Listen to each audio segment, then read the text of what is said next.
Welcome, everyone, and thank you for taking the time out of your busy day to join us.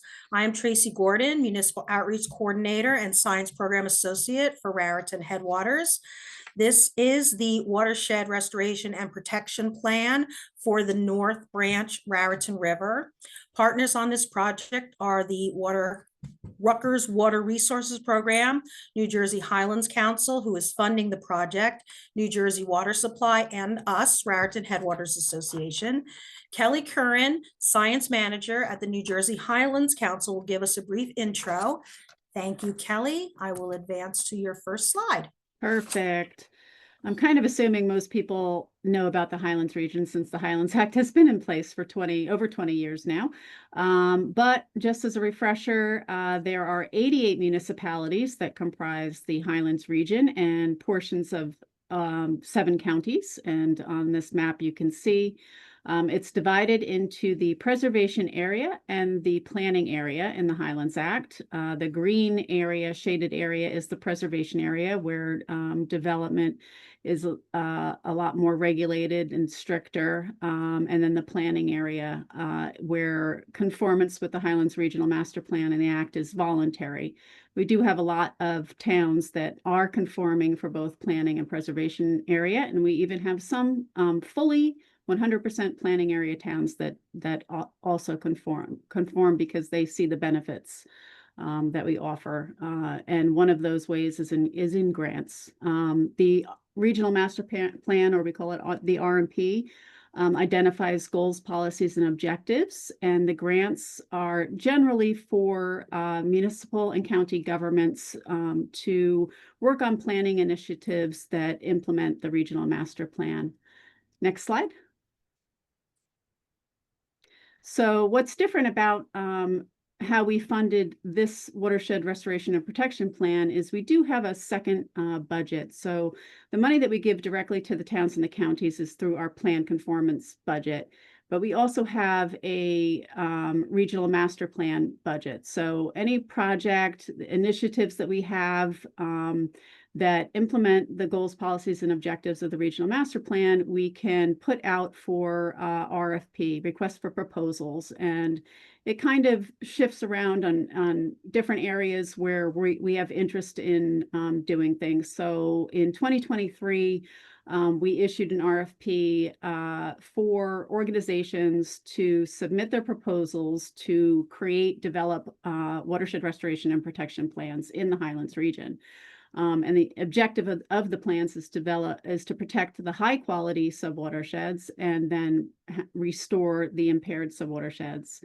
And the proposal requirements were to either develop or update, because some organizations already had these plans in place, or develop one where there was none that existed, for one or more subwatersheds, and they were required to incorporate EPA's 9 key elements that are essential for NJDEP water quality restoration grants, which are actually out for RFP right now. I forget do you guys know when the date those are due? I'm not sure.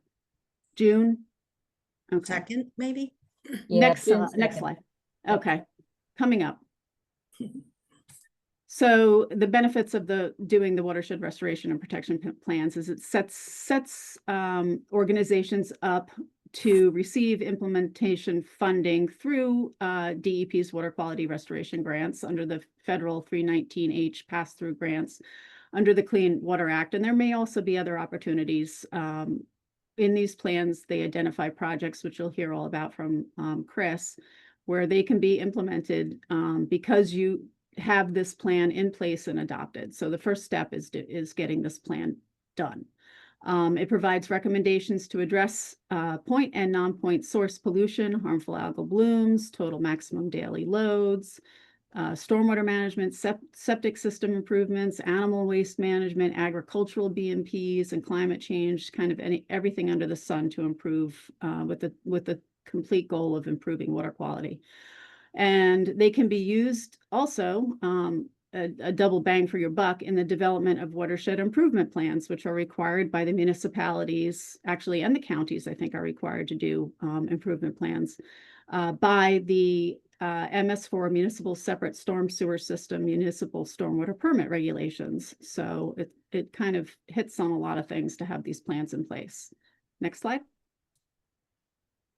And this is just the last slide, just segueing into Chris's presentation. We funded this group you see here, Raritan Headwaters, New Jersey Water Supply Authority, and Rutgers to do these watershed restoration and protection plans.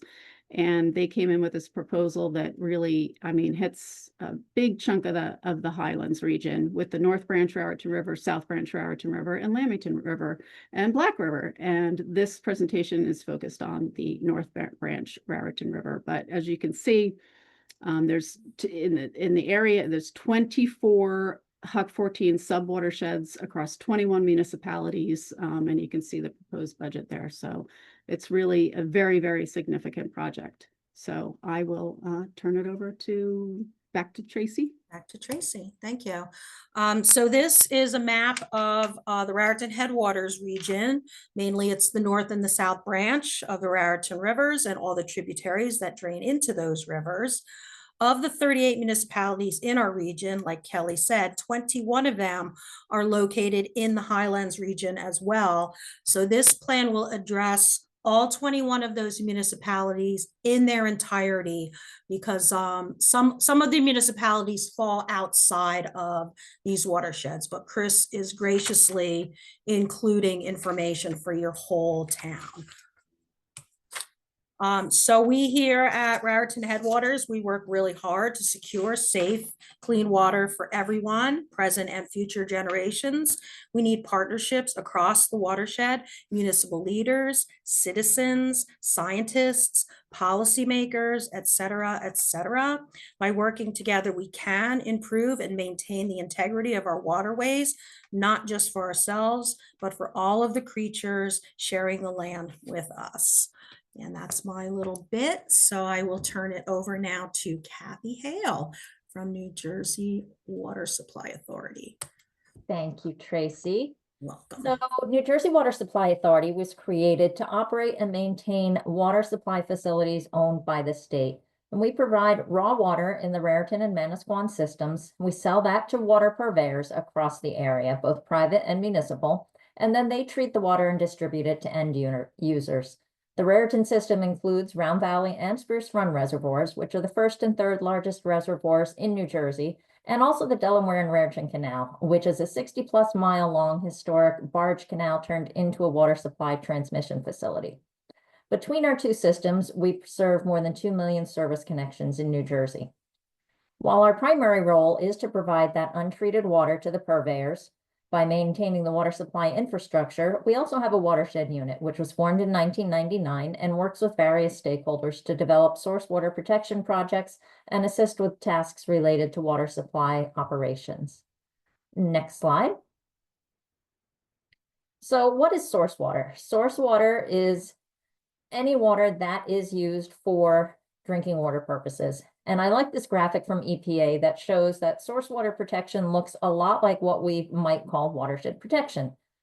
Source water protection is about reducing threats to water quantity and quality, looking at protecting high quality resources, preventing increased flows and loads, and fixing the existing problems. Next slide. So watershed restoration and protection plans set out a roadmap to improve the quality of water for drinking and recreational use. And this process involves community members and stakeholders in developing a vision and goals, giving them an active voice. Now, watersheds cross municipal, county, and sometimes state boundaries. By working together on a regional basis, stakeholders can share information, data, funding, and other resources, and it really provides an economy of scale. As I said, water doesn't follow municipal boundaries, and by sharing resources and information, we can collectively look at how to solve different problems while we build on existing efforts. And with that, I'm going to turn it over to Chris Obropta, who's with the Rutgers Water Resources Program. Thanks, Kathy. It's great seeing everybody today. Let me just jump right into the presentation. Oh, wait. Sharing is not turned on, Tracy, so you need to make me a co-host so I can share my presentation. That's okay. So just right click on my name and participant. You should be able to make me a host. Okay. Good. It says now I am now a host. Thank you. I just like working my own slides because I hate saying next slide, please. You know, it drives me a bit insane. I feel like that's all I hear when I give a presentation is next slide when I do that. Okay, so let's see what we got here. Can everybody see that presentation? No? Yes? Maybe? Yep. Okay, great, great. Okay. So let me just talk about who I am first. I'm with the Rutgers Cooperative Extension program. New Jersey's land-grant college is Rutgers University. Part of our job is extending knowledge out to the people of the state to solve their problems. I tend to do that for water resources. This is our very eloquently written mission statement, which basically means my job is to run around the state and help people solve their water problems. I work with municipalities in Sussex County, in Bergen County, in Cape May County, in Salem County, in Central Jersey. So we're all over the state. We're housed in New Brunswick, and we try to reach as many people as we can. I am tenured faculty in the Environmental Science Department at Rutgers University, where I teach environmental engineering. I have a full-time staff of 12 people, engineers, landscape architects, planners, GIS folks, environmental scientists. So a lot of great people working for me, who I tend to take all the credit for. So, and you heard about the project partners. Thanks to the Highlands Council for funding this. If I realized how much work it was, I would have asked for more money, but this is okay. It's working out fine. And New Jersey Water Supply Authority, Raritan Headwaters, great partners, great people. You just heard from them. Okay, so here's the official reason for this work is there's been a TMDL. TMDL stands for total maximum daily load. So this is a pollution budget for the stream. And this was done for the Raritan River. And the idea is that total suspended solids or sediment and total phosphorus are exceeding the criteria of the state in these waterways. So it has to be reduced. So whatever's coming in off the land has to be reduced, typically between 60 to 84%, depending whether it's sediment or phosphorus. So we do a plan to address that. Now, why are we really doing a plan? Well, yes, this is going to help the Clean Water Act, and we're required to do this. And towns each have a municipal separate storm sewer system permit called an MS4 permit, and they're required to do certain things. And a lot of what they're required to do is going to come out of this study and help them out a lot. But why are we really doing this? Well, because clean water and reduced flooding is very important in New Jersey. It increases our property value. Nobody wants to live next to a dirty, stinky river. We want to live next to clean waterways. We want to be in a nice environment.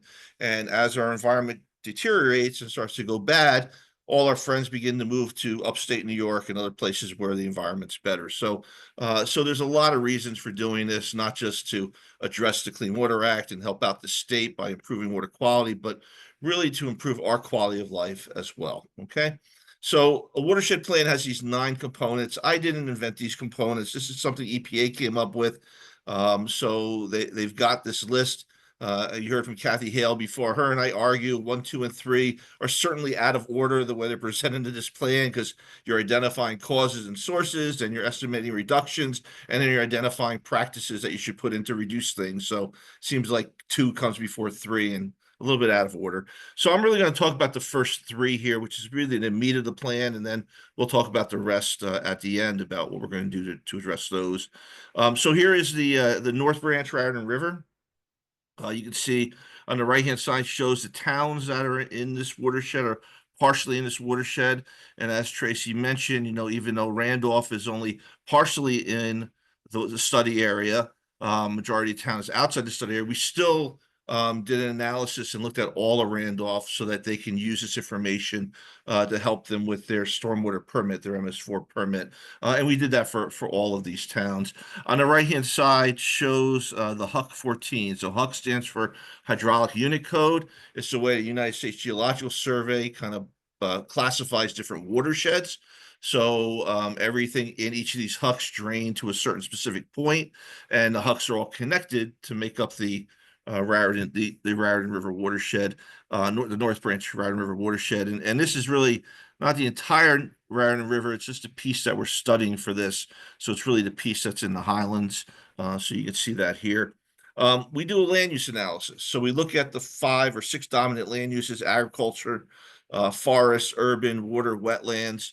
And then there's another category called barren land. So when they're looking at the aerial photograph and they're trying to figure out what land use it is, there's some land that is what they would call barren because it's in the process of being developed. So you don't know if it's going to be agriculture, if they're going to be urban, what it's going to be. So it's kind of listed as barren land during this process. You can see on the right, the majority of the land use in this watershed is forested, which is very good. It makes for a healthy watershed, but we do have a lot of urban, almost over 15,000 acres of urban land, and a lot of agriculture, over 6,000 acres of agricultural land. We think about urban and agriculture. Those are the 2 land uses that we really can control stormwater from. It's really impossible to control stormwater runoff from forest land. In a lot of cases, we don't really have to because it does a great job of managing the water on its own. We look at non-point source loading analysis. So what non-point source is, it's also called people pollution. So it's pollution that comes from our everyday lives. So it's fertilizer that washes off your lawn, it's soil that washes off your lawn, the soil that washes off the construction site or the newly plowed field. It's the oil and grease that comes off your cars. So this is kind of non-point source pollution. So the pollutants that we're really concerned about here are phosphorus, nitrogen, and total suspended solids. All these are tied into when they get into waterways, they make the algae grow, and the algae become a problem for the waterway and reduce its health and viability to have a robust aquatic life system in that waterway. We worry about total suspended solids because when that sediment comes in, it smothers out the bottom of the stream, destroying the macroinvertebrates, which is the bottom of the food chain. So when you destroy the bottom of the food chain, you don't have any food chain at all, and you want to destroy the entire waterway. So these are things we worry about. So New Jersey DEP created this table. It's a table that has loading coefficients in it. So if you look at the first line, it says high, medium density residential. So that means if you have 1/4 acre lots, the total phosphorus that would wash off that area would be 1.4 pounds per acre per year. So for every acre of high, medium density residential, you get 1.4 pounds of phosphorus washing off per year. You get 15 pounds of nitrogen washing off, and you get 144 pounds of sediment washing off. So these numbers were come up with DEP from various studies across the nation in areas that have similar rainfall to New Jersey, similar characteristics to New Jersey. So the numbers are based on science, and these are the numbers that New Jersey DEP uses to develop their TMDLs, or their total maximum daily loads, or their pollution budget for the river. So these are the numbers we use when we analyze the watershed to try to figure out where to reduce pollution. So we're comparing apples to apples. So we take this table and we apply it to all the different land uses in the database. So in New Jersey DEP's land use database, I showed you the 6 main land uses, but they break down to many more. So there's about 80 to 90 different land uses in here, and I'm showing some here. So they further break down residential, they have commercial, industrial, roadways, airports, railroads. So all this stuff is in the database, and then we assign each of those loading coefficients to each one of these categories. And then we can go ahead and calculate how much pollution is coming off of each of the different areas. So here we show the land use calculations by HUC 14. Okay, so it tells you how many acres of each land use is in each one of those little HUCs that we showed earlier, right? And then we can actually go on and show you what the loading is for each of those.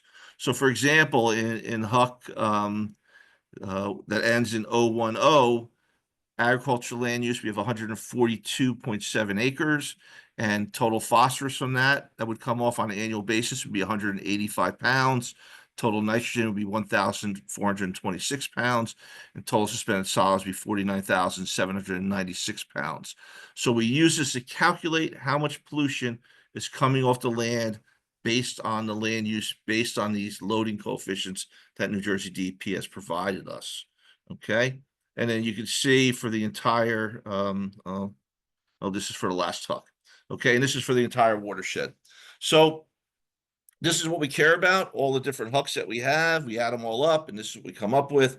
Total areas, 40,937 acres. Here's how many pounds of phosphorus, nitrogen, and sediment washes off of the entire watershed. Now, when we think about this, the ones we're really going to focus on, let me just turn my little pointer on here. The ones we're really going to focus on are these, right? It's agriculture and urban. So if you look at who produces the most phosphorus, well, agriculture, 8,015 pounds per year, urban, 12,318 pounds. Now, even though there's more forested land and urban land, forested land releases very little phosphorus, 1,702 pounds, right? And you see the same thing is true for nitrogen, same thing is true for sediment. You know, agriculture and urban are the main sources of pollution in this watershed. So let's talk about impervious cover first. Impervious cover is any surface that water can't pass through. So it's the rooftop of your house, it's your driveway, your sidewalk, it's the parking lot, the road you drove in on. So these are impervious surfaces, and they're designed for water to land on them and run off. The bad thing about impervious surfaces is things settle out of the atmosphere, or things blow off of the land and land on these surfaces and accumulate on these surfaces. And then when it rains, the rainwater picks up that pollution and carries it to our streams, okay? So we know impervious surfaces are bad from a pollution standpoint. A fellow by the name of Tom Schuler at the Center for Watershed Protection came up with this impervious cover model. He looked at a bunch of studies that were done nationwide, and he determined that once you get beyond 10% impervious cover, your waterways start to become impacted. Once you get beyond 25% impervious cover, your waterways are basically non-supportive. In other words, they're just open ditches to carry water around, have very little life or very little ecological benefit. Now, this 10% number is important. If you go back to your town, you look at your zoning ordinance, I can guarantee you, you're going to see in your zoning ordinance that single-family residential, the maximum amount of impervious cover you can have on your lot is 10%. And that's where this number comes from. So it's being applied at that very local level in most towns, okay? So Schuler did this study, got a lot of criticism on it. People are saying 10%, you know, it's not a rigid number, you know, how do you know? Sometimes 10% is okay. So he looked at this again, other studies, and he came up with a cone that represents a little bit better what's happening. So now, if you're at 10% impervious cover, you range from between poor and fair to good and excellent. So there are some cases where that is okay, okay? But as you get further down the range, mostly you're getting into the poor and fair area of waterway health because of the impervious cover, okay? So we looked at impervious cover. There's a 2015 year impervious cover layer that New Jersey DEP has. It's the most recent layer we have. They have it broken down in different categories. They have buildings, roadways, and other in that category. So you can go into one of these 9 different hucks, and you can say how many acres of buildings are there, how many acres of roadway are there, and how many acres of other impervious cover there are, and we can come up with a total, and then we can apply it to get a percentage. Now, why is this important? Well, we just heard from Schuler that once you get beyond 10%, you're in trouble. As low as 2%, you can start seeing impairments. And now we can see this huck has almost 14%, 11.4%, 11.4, 11.9, 13.2, 13.4. A lot of these hucks are greater than 10% impervious cover. So if we're looking to do stormwater management to reduce the impact of impervious cover, we might want to start with one of these that are at 13.9 or 11.4 and begin in those areas, putting in some interventions that actually will better manage stormwater runoff, okay? Next thing we looked at was septic systems. So there's a lot of septic systems in a watershed. This is a source service area. This is taken from a New Jersey DEP layer that was provided to us. So this shows you where the sores are. And then everything in pink has sores. Everything outside of pink does not. So that means everything else is septic. So what we did was we looked at all the parcels that were within 200 meters of the stream. And if that parcel had a house on it, we put that in this table. So we try to identify the number of parcels that are outside the source service area, but within that 200-meter buffer of the stream. Now, why 200 meters? Well, this is a number that New Jersey DEP came up with early on when it was doing TMDLs for lakes and streams. So we started using this number to be consistent, okay? Then we looked at how many homes were built prior to the year 2000. The database, parcel database actually has the year the house was built, okay? And then we went ahead and figured out the total load of septic systems from these homes, okay? And it's something on the order of 2.7 pounds per capita per year and averaging 2.3 people per home, or maybe it's 2.7 people per home, 2.3 pounds. 2.7, 2.3 are the numbers. I'm not sure which way they go, but that's kind of where we came up with it. Those numbers are multiplied by the 412 to get the 2,183 pounds per year. So if you look at the impact from septics on total phosphorus, just total phosphorus, you get 15,800 pounds of phosphorus coming in from septic systems. And of the houses, of the 2,643 homes that are on septic, 2,378 of them are over 25 years old. So that means they probably still have their original septic system. And there's a good chance that septic system is either at the end of its life or nearing the end of its life. So we went ahead and assumed, based on literature, that 30% of these septic systems were failing. And that if we replace 30% of these, we could basically eliminate the amount of phosphorus that's coming out of those septic systems by upgrading them. Okay, so that was one of the things we proposed in the plan. The other thing we looked at was fertilizer. So there's New Jersey DEP in 2011 passed a fertilizer law, and basically banned the use of phosphorus in fertilizer. So when you go to Home Depot and you buy your Scott's fertilizer, it's got 3 numbers on the bag. That middle number is 0 because it no longer has phosphorus in it. Okay, so and why do we do that? Well, because there's so much phosphorus already in the soil. In most cases, we don't need it. Now, you could do a soil test on your property and see that you do need phosphorus. You can go and buy it still and apply it, as long as you have that soil test to show that you need it, that's fine. But for the most part, we're not applying it to residential lawns, okay? Farmers are still applying it, but not residential lawns, okay? So what we did was we looked at all the property that was residential.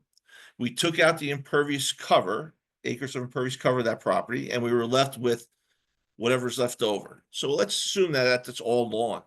That's what we assumed, okay? And probably it's not. Probably some of it's wooded, some of it's natural, but we're going to assume it's all lawn for the sake of this argument. And then we're going to apply phosphorus to that, okay? Now, what we know from literature is that a lot of the phosphorus, if it's applied right, for the fertilizer, it doesn't really wash off the lawn that quickly, okay? But what does wind up in the stream very quickly is the overspread.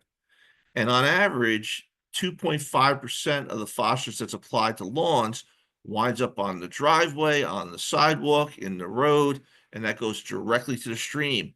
So that's what we have in the right column, is that's how much phosphorus we've reduced by passing this law, because there's no more phosphorus in that overspread. So there's no more phosphorus winding up on the driveway, the roadway, or the sidewalk, and not winding up in our stream. So about 788 pounds of phosphorus per year is no longer making its way to the waterway because we passed this law in New Jersey in 2011. Okay, the other thing we know is street sweeping and leaf collection are really great ways to remove nutrients. Okay, New Jersey DEP's stormwater permit requires every town to street sweep every street 3 times a year. There are some exceptions. Some streets that don't have curbing and inlets only have to get swept once a year, but at least 3 times a year they have to be swept. Now, the problem is, what we know is that most of the nutrients that are coming from these wooded residential areas that have the leaves are coming in the fall when the leaves fall down. So September 15th to November 15th is the biggest load, accounts for about 43% of the nutrient load to our waterways because of this leaf issue, right? So we looked at a couple things. We looked at, well, what if every town swept every street twice a week in their entire municipality throughout the entire study area? We've reduced phosphorus by 1,324 pounds a year. Now, is that realistic? Absolutely not. There's no way that's ever going to happen, right? Basically, they're street sweeping maybe once a month. So maybe every street gets swept once a month. So we're down to about 105.9 pounds per year. But what if you did street sweeping once a month, and in the fall, you did more aggressive street sweeping and leaf cleanup? So you clean up the leaves on Monday, you sweep the streets on Tuesday, you can dramatically reduce the amount of phosphorus. And that's just between September 15th and November 15th. You can get down to about 652 pounds per year reduction. So if you did number 2 and 3 together, sweeping once a month, intensive fall sweeping with leaf cleanup, you can get about 757.6 pounds of phosphorus per year being reduced. So this is kind of a scenario that we're looking at. It would be great if we could do that. Not all towns are going to be able to do this aggressive street sweeping in the fall, but it's a great thing to be thinking about. If we could, how much could we reduce phosphorus by? So next thing we did was we identified all the detention basins and retention basins and any other stormwater facility, management facility that's in the community. Okay, so a detention basin, is at bottom of the hill. It's a big basin. It's got a concrete channel in it. It's mowed every week. It goes dry between storms. A retention basin is also referred to as a wet pond. Always has standing water in it, at least 3 feet of water. When it rains, it stores the stormwater on top of the existing water, right? So they do a great job of settling out pollution, but they have to be dredged on a regular basis, and they do attract a lot of geese. The other system that we see are these naturalized systems. So basically the detention basins that they just let go natural, and they have natural vegetation in it. And that vegetation does a great job of removing pollution, opening up the pores in the ground, getting water to infiltrate. So it becomes really a great system. So what we looked at here is we identified all the basins. So how do we do that? There is a database that was created by Rutgers and the Soil Conservation District. So they have a lot of the information from the Soil Conservation District in that database. Problem is, not all counties have a complete database of all their detention basins. For example, Morris County kept a lot of their records in the basement, and their basement flooded, and they lost a lot of those records. So a lot of that wasn't put into the system. So what else did we do? Well, we went into the land use data, and the land use data has different polygons and, single family residential, commercial, industrial, agriculture. Well, one category is stormwater basins. Land use class code 1499 stormwater basins. So we can identify all the stormwater basins that way. So we use that to identify all the stormwater basins based on the database that Rutgers and the Soil Conservation District did, based on the land use data, based on the other data we had. And then we went out and mapped them, and we looked at every basin. And we tried to determine, is the basin a detention basin? Mowed, goes dry between storm. So is it a retention basin, basically a wet pond that manages stormwater, or is it naturalized basin that's just natural vegetation? And then we looked at that and we classified that throughout the entire watershed. Okay, and you can see here we went ahead and we calculated the drainage area to each basin, and we did that using some mapping and some creative figuring, figuring out which development was draining there. So we can look at the land use in the first column, the drainage area, the type of basin it is, and that allows to determine the phosphorus load. So we know 20.02 pounds, 20.02 acres of low density residential generates 0.6 pounds of total phosphorus per year, and that gives us 12.01 pounds per year coming off of that site, that 20-acre site. We know the basin, because it's naturalized, will reduce about 60% of that. So we can reduce that down by 7.2 pounds per year. And in the future, since we're not going to do anything to this basin, because it's already naturalized, we're going to leave it at 7.2. The next row, we have a detention basin that only removes about 20% of the phosphorus because it's a detention basin. But if we naturalize it, Now we can remove 60% of it. So it goes up dramatically and we can get a much larger reduction. So that's what we did in this table here, recommending which basins could be naturalized, which basins could be left alone, and how much additional reduction we can get from that. Okay. So we put this all into a table for the first objective in the plan. What's the pollutant loading for the area? Well, we have what's running off the land, the non-point source loading coefficients, 22,315 pounds of total phosphorus per year coming off the land. We know septic systems generate 15,800.7 pounds per year. And we know the detention basins, the existing detention basins, are reducing that load by 993 pounds per year. So they're actually doing something here. So we still have about 37,000 pounds of phosphorus per year that's coming off the watershed. So that's our number that we're working with. Okay. So what else are we identifying? Well, we went through the entire watershed and we identified parcels of land that were classified as tax exempt. Okay, so there are in the parcel database, there's a property class code. That property class code is 15, and it's 15A, B, C, D, E, and F. 15A is school, B is a school, C is like municipal property, D I think is churches. I think E is cemeteries, so we didn't do anything with those because they scare us. And then F is just other tax exempt properties. So we identified all those tax exempt properties. We went to the area photograph, tried to identify what was on those properties. Then we went out and actually did site visits to understand, can we retrofit any of those properties with stormwater management to help reduce the phosphorus and sediment that might be going to the waterway. So you can see here we identified 95 sites, approximately 31.7 acres of land, and we identified the opportunity to put in 83 rain gardens, 67 porous pavement projects, 18 cisterns, and 29 planter boxes. So for each one of these sites, we have information that you can actually use to go ahead and figure out how to go and retrofit that site with some of the practices that we recommended. Okay, so we have a table here that shows all those tax exempt properties. So here you have this property. Here is the address. Here's the square footage of the property. Here's the amount of impervious cover on the property, total drainage area that's going to the rain garden that's recommended, and the size of the porous pavement we're recommending. And then we have other practices in here, 300. That would be the size of the cistern that we're probably installing there. So we have all that in here. Then we actually go ahead and calculate how much phosphorus those practices would reduce. We look at phosphorus with an under drain system in the bioretention area or the pervious pavement, and we look at it without an under drain.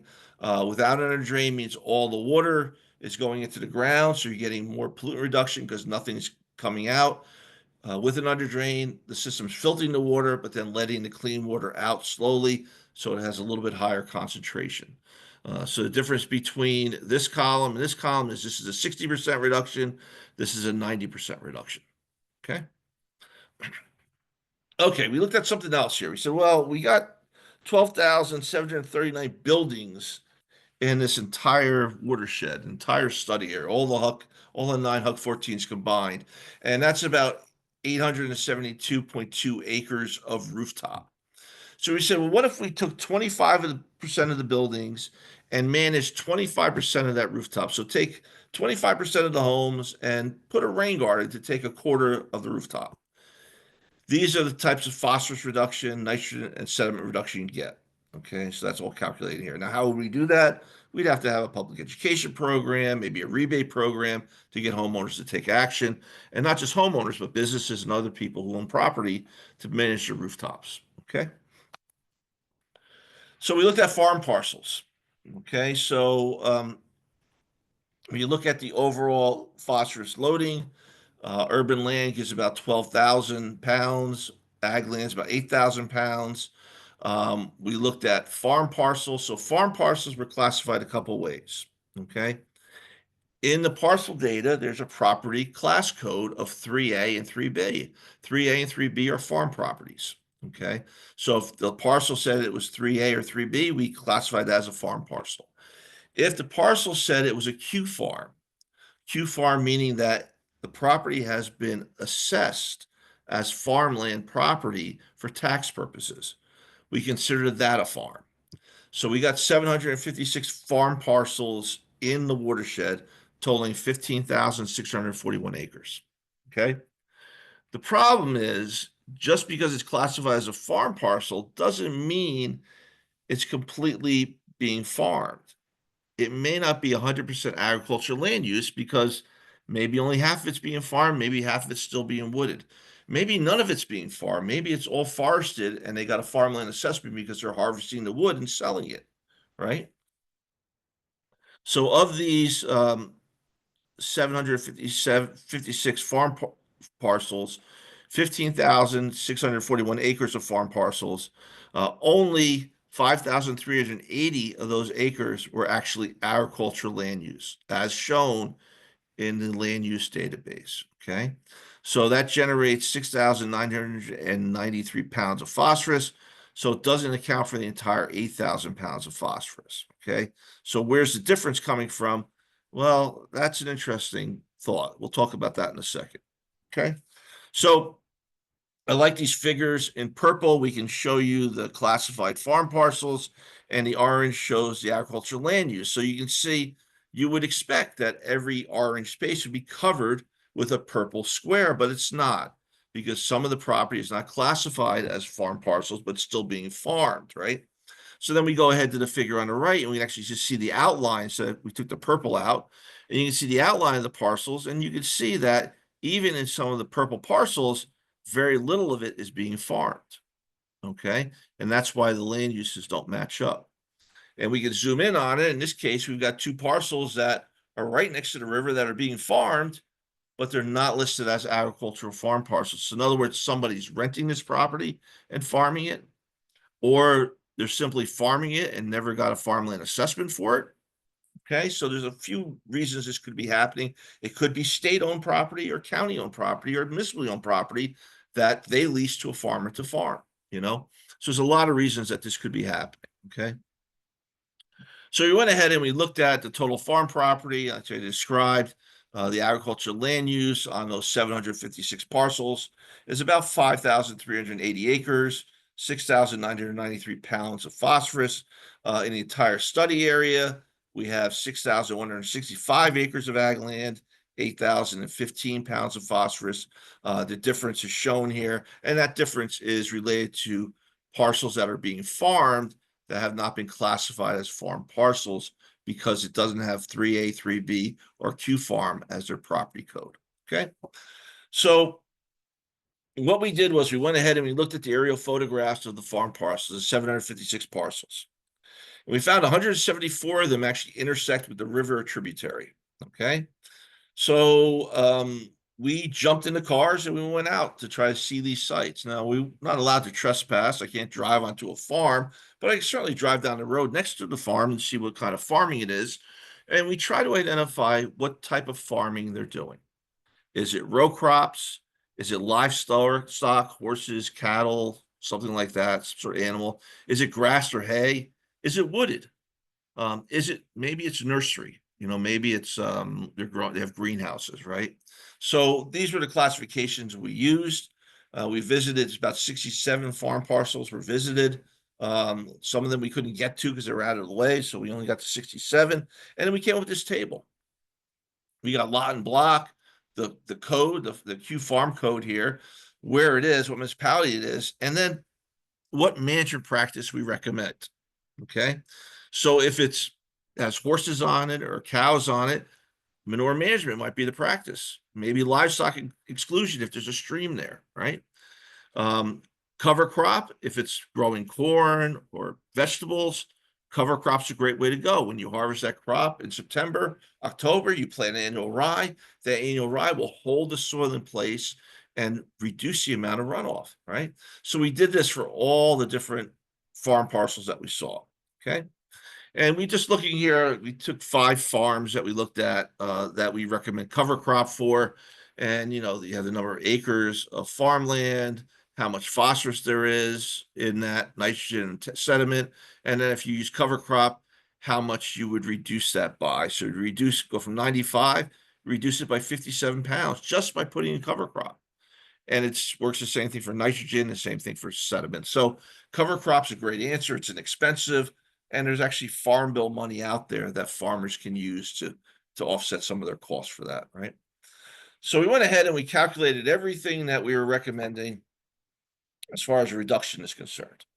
So we looked at if we took 30% of those failing septic systems, or 30% of the septic systems that were built before 2000 and replaced them, we'd save almost 7,000 pounds per year of phosphorus. This is the biggest bang for your buck, but remember, replacing a failing septic system is very expensive.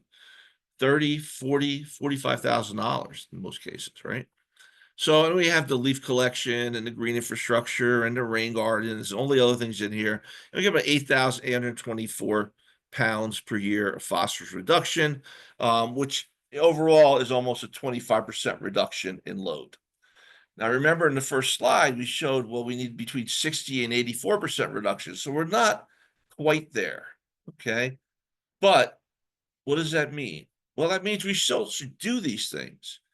And what the model does not take into account is if I'm capturing rainwater in some sort of system that infiltrates the water, I'm filtering the water, I'm getting the water back into the ground, it's getting back to the stream as base flow through the groundwater. So now the base flow of the stream is much cleaner. So maybe I don't need a 60 to 80% reduction. Maybe I only need a 25 to 40% reduction. So as we do this, because it's watershed management, we do actions, we remove pollution, and then we go out, we monitor streaming and see how much we've improved it by. And I can guarantee you do not need to remove 84% of the phosphorus that's going to the Raritan River to get it to be in compliance. It's got to be a number much less than that, because that model doesn't take into account all the other factors that happen when you change how you're managing rainwater, okay?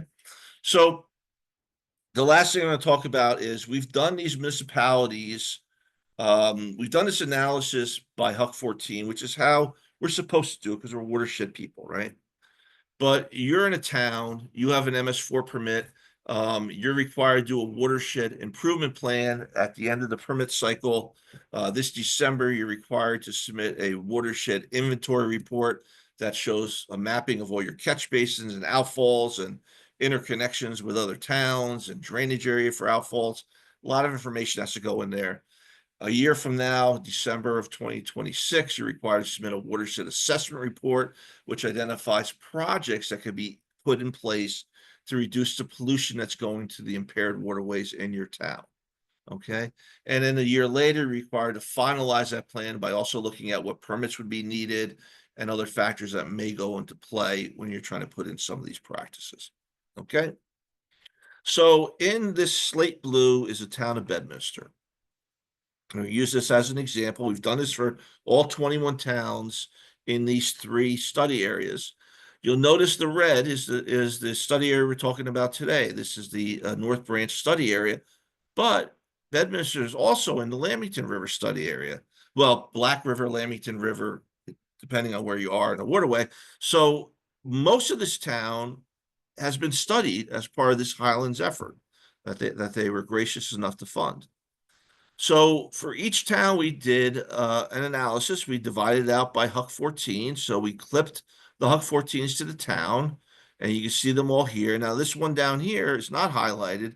That's one that's not included in either the North Branch plan, the South Branch plan, or the Lamington River plan. But you'll notice in the figure next to it, we still did a land use analysis for it. Okay, so we calculated the land use for each one of these HUCs.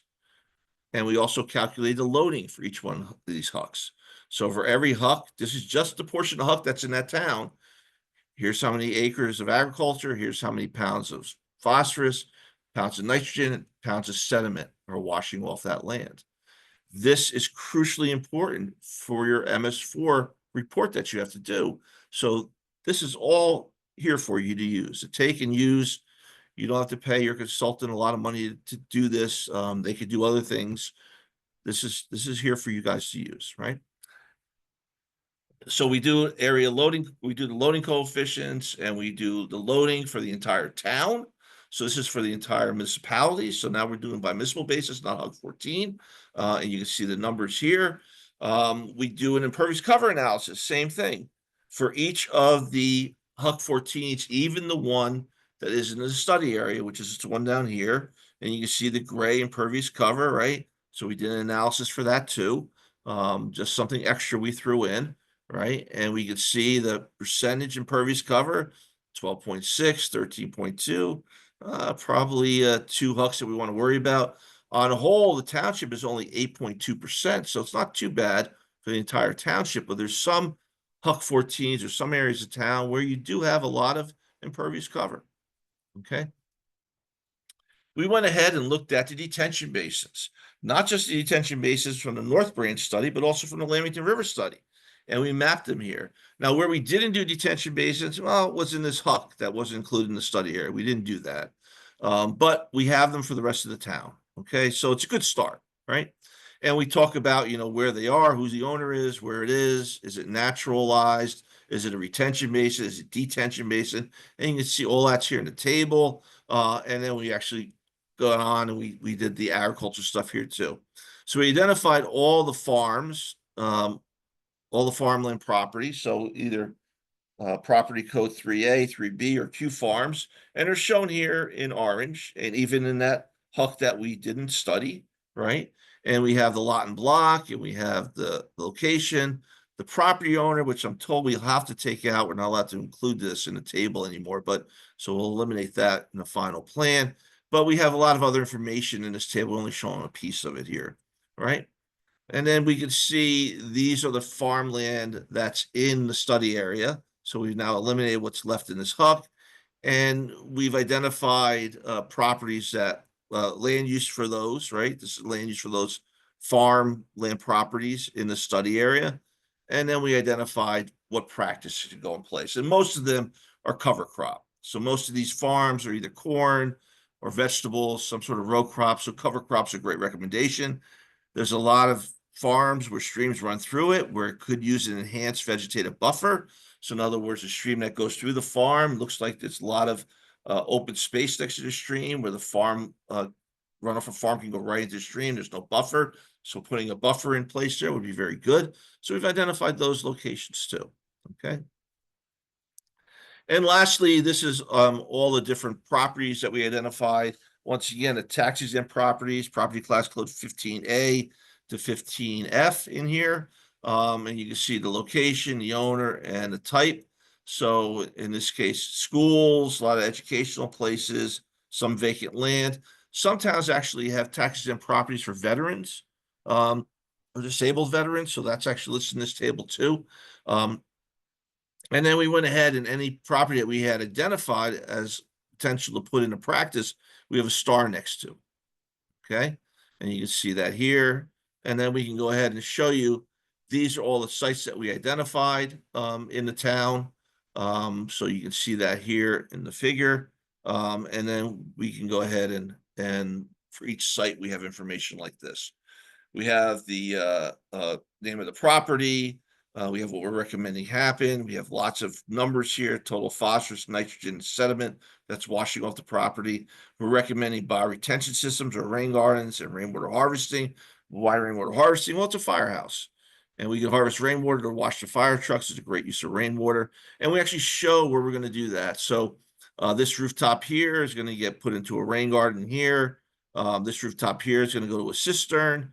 And this one's going to go another cistern, so you can harvest rainwater, both of these locations that you can use later to either fill the fire trucks or wash the fire trucks. So all that information I showed you for this municipality is perfect for your MS4 permit to help with compliance. I'll talk a little bit more about that in a second. But here's the next steps.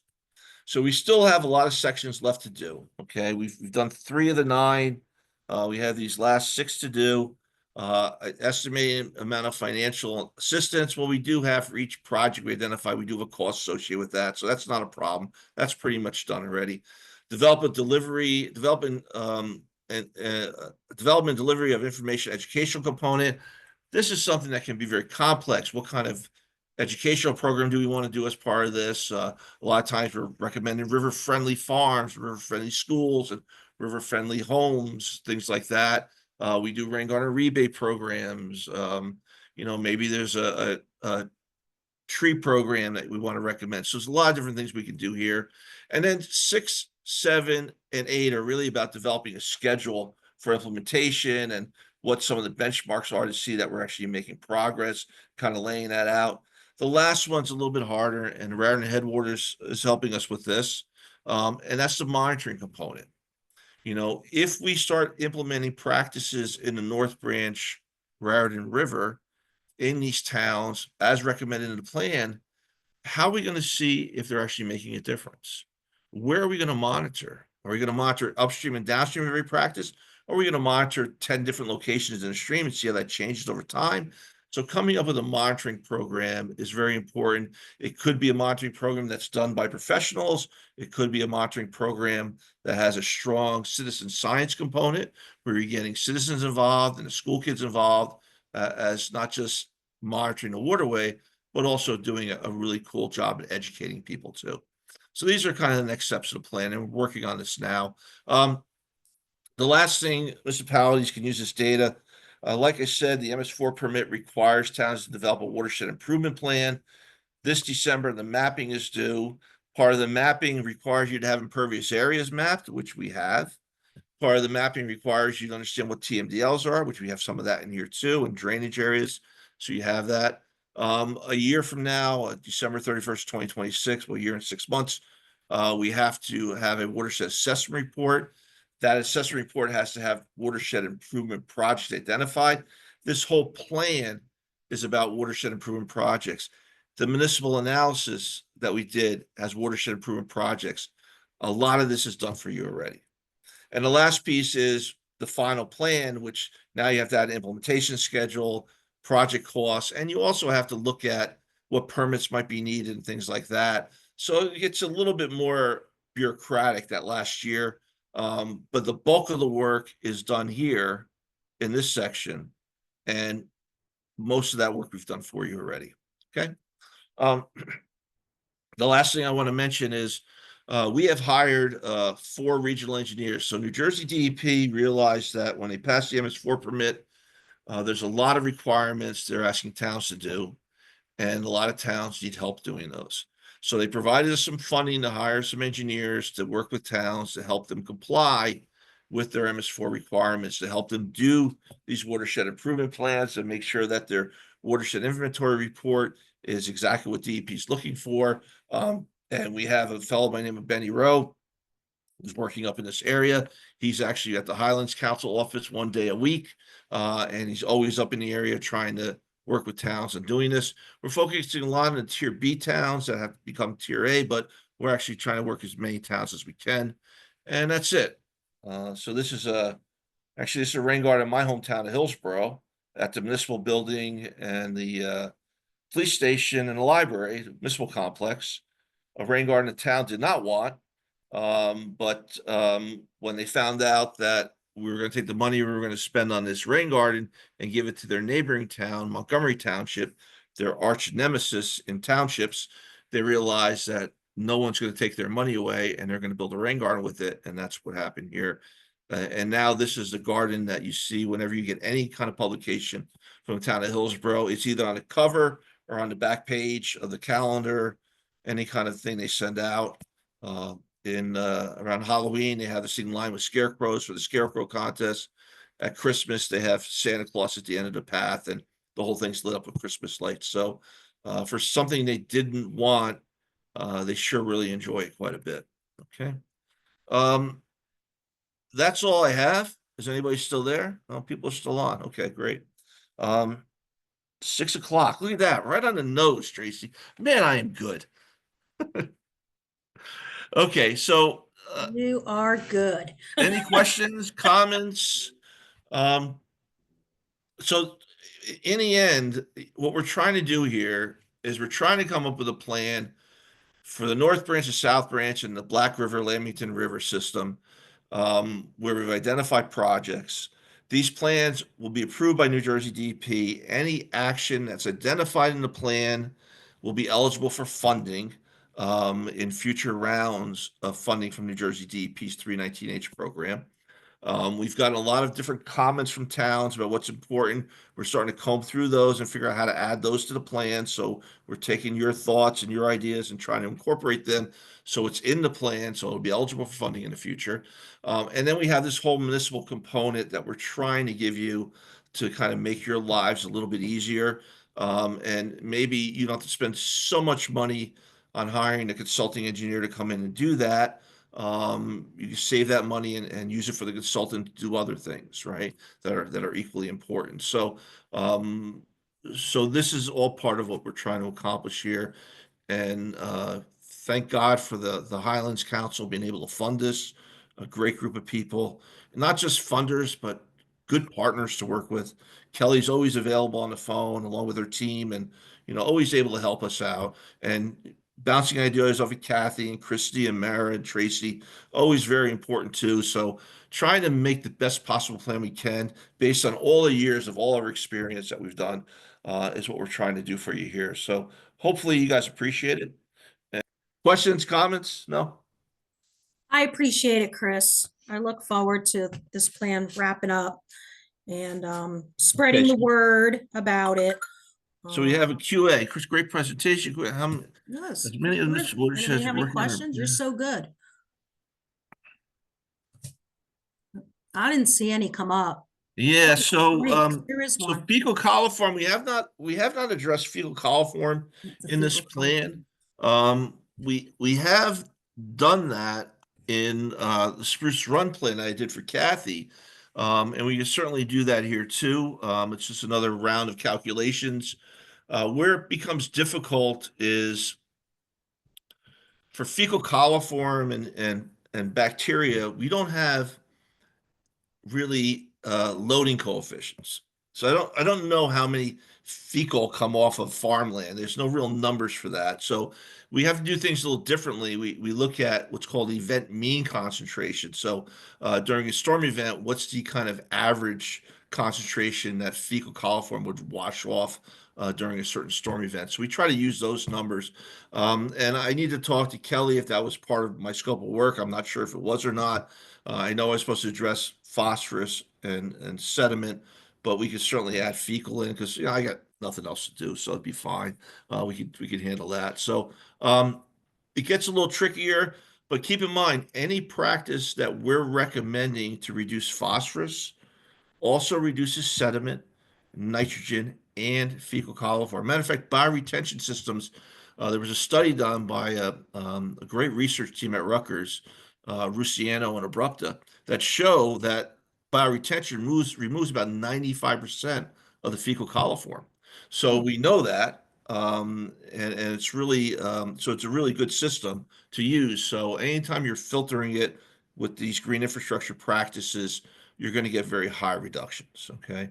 The problem with fecal coliform and those kind of things is a lot of that is episodal, where it's a bunch of geese come in, cause a problem, then fly away, so it's not like a consistent source usually, unless it's a failing septic or a broken sewer line, so that's where you really have your consistent sources. So, okay. Any other questions?